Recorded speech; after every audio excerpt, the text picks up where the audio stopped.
So I really wanted to know who I am. So I asked ChatGPT to give me 20 question para sagutin ko. So yan, sasagutin natin siya ngayon. So iisa-isay natin siya.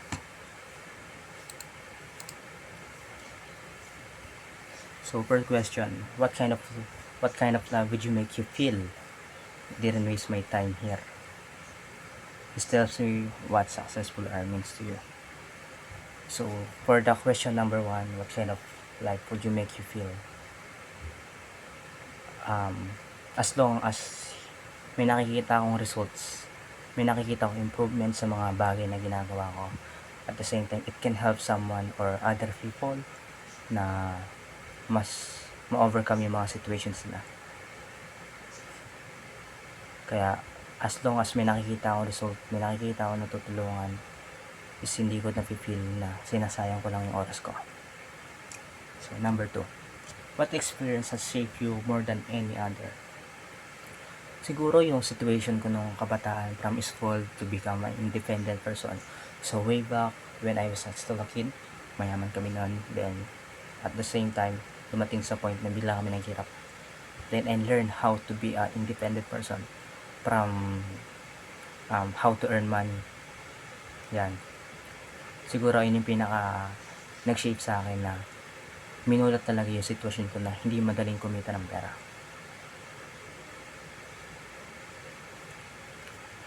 At the same time, hindi lahat ng effort na ibinibigay mo is ma-appreciate ng ibang tao. Tas all things na nangyayaring malala sa buhay mo is may magandang result in the future. Kasi everything's happened for a reason. What's something you believe that most people around you disagree with? Eto, situation ko ngayon, they disagree na hindi ako magsasucess sa pagsilipin, which is isa siya sa point bakit ang hirap. At the same time, nagkakaroon ako ng self-doubt kasi tinitingnan ko yung expectations nila, which is hindi siya yung totally nakikita ko sa sarili ko. Kasi I see myself in the future na magiging successful by just sleeping, pero it's just a part of my procedure or my steps to become a successful person. Then nagdi-disagree sila sa mga decisions ko kasi padalos-dalos yung decisions ko na hindi ko rin pinag-iisipan. Pero the truth is, pinag-iisipan ko siya. Sadyang hindi ko lang sinasabi yung mga goal ko sa ibang tao. When do you feel most like yourself? Ito talaga si RJ. Madaldal siya sa comfortable siya. For example, mahilig ako sa deep conversation, sa totoo lang. Mas gusto kong makipag-usap sa mga tao may sense ang topic, may mga sense ang topic namin. Di man kasayahan, pero I really want to learn for someone's story, mga challenges na kinakaharap na iba. I really want to learn it from them, not from books.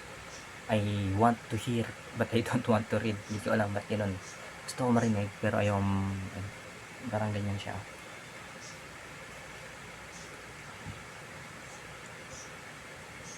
At the same time na pipili ko yung sarili ko bilang ako, if tumutulong ako sa iba talaga ng bukas sa loob, kasi ang saya sa pakiramdam na ikaw yung magiging reason bakit magiging masaya yung iba. So that's the one of the reason. What are you chasing right now and why is so important to you? Gold Jerusalem. What you chasing right now and why is so important to you? So kini-chase ko ngayon is I really want to earn 100k next month, August. Hindi ko alam. Possible siya if mag-grind ako daily.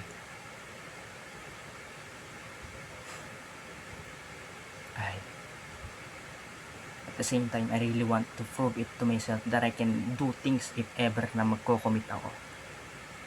If hindi ako mag-quit, magiging consistent, discipline, you can achieve everything by doing it daily. At least 1% better every day, improving everything. At the same time, hindi ako magka-self-doubt sa sarili ko. That is my target goal. And to make my parents proud and other people proud. Not just from me, Kasi maraming tao din nag-expect or nakikita yung aking potentials, pero mismo ako hindi ko nakikita. That's why this is so much important right now, kung ano yung goal ko sa buhay. Etong chine-change ko ngayon kasi etong 1 month na to is may possibilities na mag-change ng buhay ko sa susunod na taon, sa susunod pa. What compliments do you secretly wish someone give you?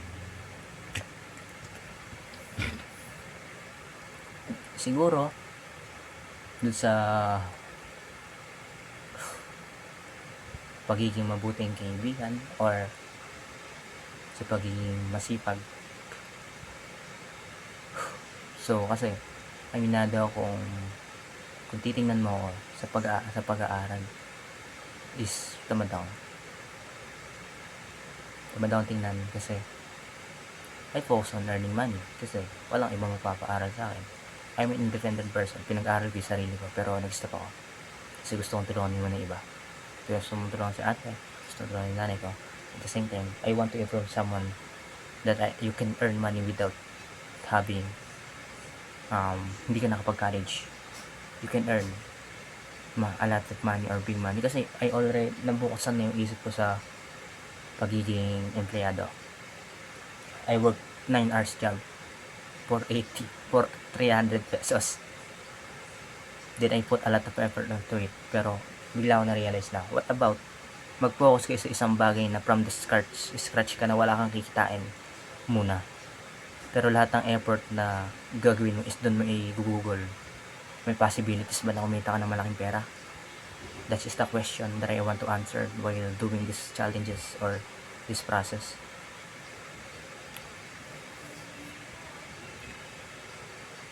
What's something you never fully forgiven yourself for?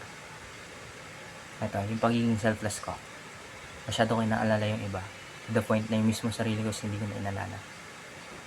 Palagi ako nagigilty sa mga bagay na pag inuuna ko yung sarili ko, nagigilty ako.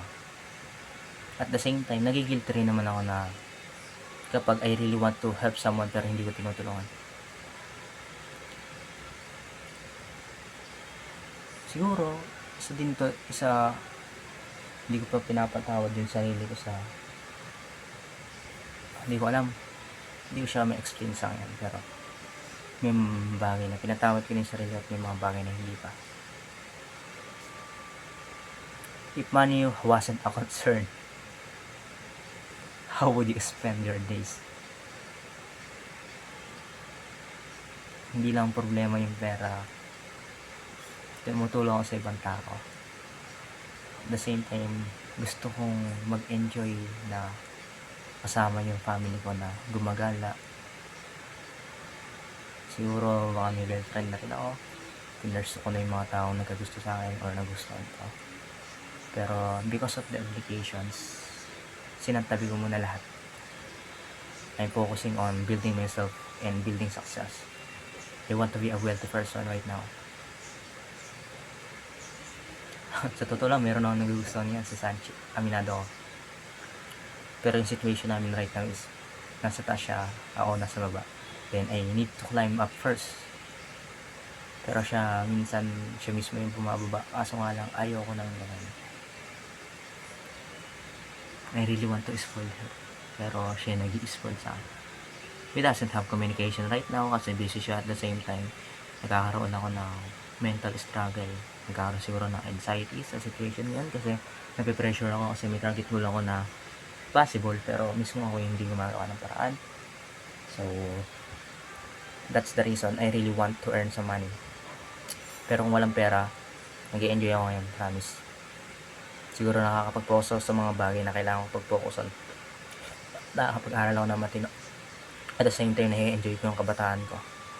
Like other people. Who has influenced the person you become the most?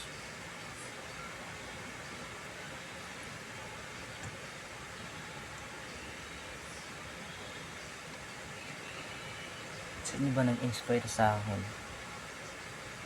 Sa totoo lang, wala akong total inspiration. It's me versus me kasi.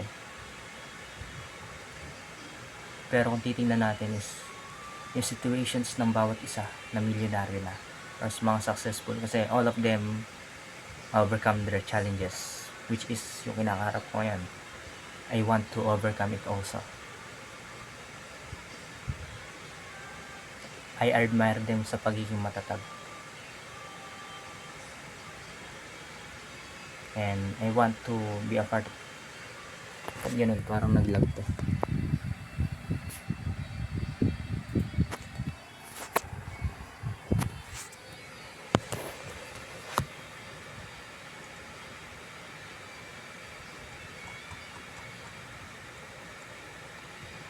So, i-continue natin sagutin yung 11 and 12, 11 to 30. So, ito na.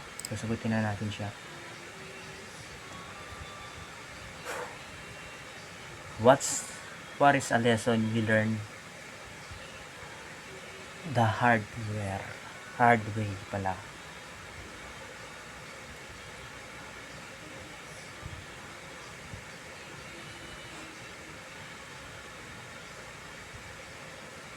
Ano siya? Stepping out on your comfort zone. Kailangan natin mag-step out sa comfort zone. Pain is often our great teacher. Oo, totoo naman. Lahat ng sakit na nararamdaman natin is can lead to something new na magiging dahilan bakit hindi na tayo masasaktan ulit. So, that's the, isa siya sa part. Pero right now, yung lesson na siguro para sa akin, hard way. Ayun. Mag-decide para sa sarili mo. Once na nag-decide ka na ng para sa sarili mo, lahat na magiging decision mo sa buhay is magiging mahirap. Ikaw na yung magiging accountable sa mga decisions mo sa buhay. Sa mga bagay na gagawin mo, sisisihin mo yung sarili mo. That is one of the hard way. You need to be accountable sa mga bagay na ikaw na mismo ang nag-decisions. It's a part of growth, pero mahirap siya. At the same time, it can give you a strength or another bagong kaalaman talaga.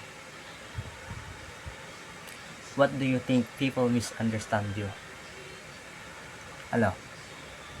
Nami-misinterpret nila yung mga decision ko sa buhay na kaya hindi ako nag-aral ngayon is tamad ako mag-aral, or other think na wala akong direction sa buhay. This is nami-misunderstood nila. At the same time, meron din mga bagay na meron kasi akong isang coping mechanism na once na may gusto akong iparating sa'yo or gawin sa'yo is hindi ko muna siya ipapakita. Magugulat ka lang in the future na ito pala yung gustong iparating ni Ranzo J sa akin. So that is one of the reason na misunderstood ako ng iba. Once na wala na ako dun sa kanila, tsaka nila naiintindihan kung anong pinakadahilan ng ginagawa ko.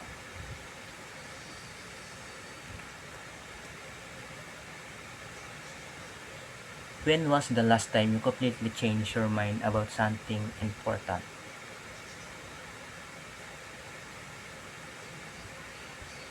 Siguro dun sa part ng nangyari sa amin ni Kuya Charles. I really want to help him to overcome the challenges na kinakaharap niya ngayon, pero mismo ako is nadadala dun sa problema niya. Meron din bagay na minsan pala kahit kaya gusto mo makatulong is minsan ikaw mismo ang hindi nakakatulong sa sarili mo, to the point na both of you is hindi nyo na natutulungan yung bawat isa. Alam ko importante ang pag-aaral, pero yun, isa pa yun. Importante ang pag-aaral, pero mas importante yung tumulong sa pamilya para sa akin. And ayun yung nami-misunderstood ng mga tao sa akin. So, yun siya. What kind of people stand to earn your respect? Respect? People na hindi mataas ang tingin nila sa sarili niya, pero hindi rin naman masyadong mababa. Yung mga taong genuine na handang matuto, handang makinig. Sila yung masasarap tulungan. Yung hindi judgmental. Kumbaga, hindi naman sa inaano ko yung sarili ko, pero katulad ng sarili ko. What kind of people drain your energy? This reveals your boundaries and personalities. Masyadong negative na tao. At the same time, is mataas ang expectation sa akin and masyadong dictator. It can drain my person. It can drain me. Nagde-drain ako sa mga ganang tao. Kasi ang tao is may kanya-kanyang boundaries nga. Sinasabi niya, we have a different boundaries. Kung sa'yo comfortable ka sa mga ganung bagay, it's up to you. Nasa sa'yo yan. Pero sadyang yung akin is hindi siya ganun. Number 16. If you knew you could not fail, what would you attempt? This uncover ambition with fear.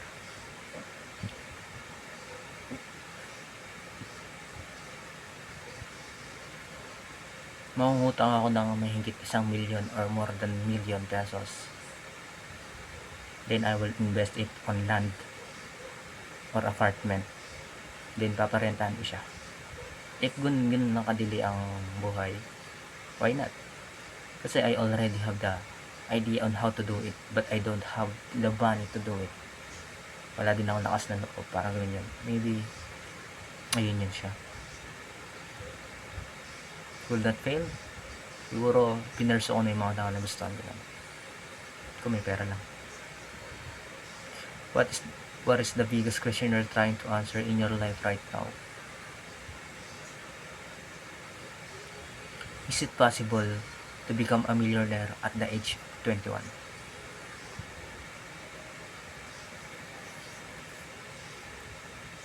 Yun.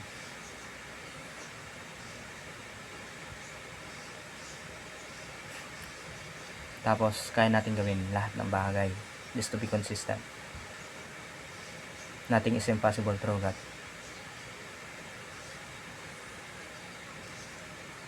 When do you feel most alive? When do you feel most alive?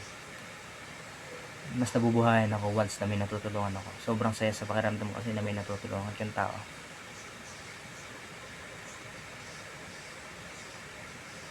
Kasi yung success na gagawin ko ngayon is hindi lang para sa akin eh. For someone's name. I really want to help some other people na nagka-struggle financially. That's why I'll always reach out to someone who really want to learn how to do living. What do you hope people remember about you after you're gone? Siguro yung pagiging approach ko din. Ako yung mismo nag-boost ng confidence nila, and I'll always reach up every time na may mga bagay na hindi nila kaya. Kasi may mga, ito kasi si Rancho Gia, I always help someone once I notice that there's something wrong about them. Na, for example, mababa yung self-esteem nila, or meron sila pinanghinaan sila nun, or I always reach out for them and tinutulungan sila to handle it and how to handle it. Then I'll make them realize na hindi lang sila yung ganun, marami. Then I want to be the part of their story na si Rancho yung tumulong sa akin. If I could only ask one more question, what should I ask to understand you better?